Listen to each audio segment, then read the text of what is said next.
Sir Joel Mascareñas, anong masasabi mo sa mga nagsasabing madali daw mag-vlog? Madali palang mag-vlog. O kung madaling mag-vlog, gawin nyo. Tingnan nyo. Marami kasi nagsasabi, akala nila kung nag-video lang siya. Tapos kumita ng pera, ganun lang kasi po.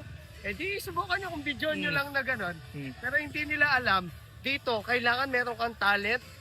Marunong ka mag-adjust kung ano yung trending. Marunong ka mag-adjust, kailangan matuto ko ng editing, AI. Tapos, kailangan laging open yung utak mo.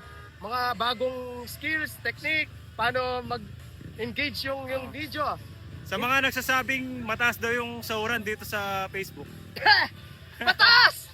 Yung 1 million views, alam mo, $10 lang sa iba. Sa akin, $20 to $30 ang 1 million views. Magkano lang yung $20?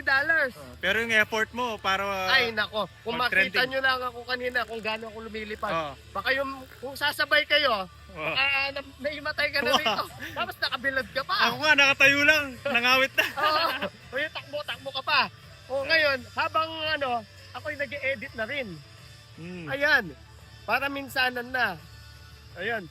Sa mga nagsasabing madali lang gumawa ng content, subukan nyo po. Para malaman nyo kung paano ang sakripisyo namin bilang isang content creator. Yes, Idol. Maraming salamat.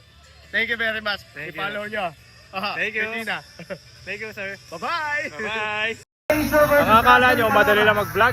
Sige, papakita ko sa inyo kung paano nagbablog, ha?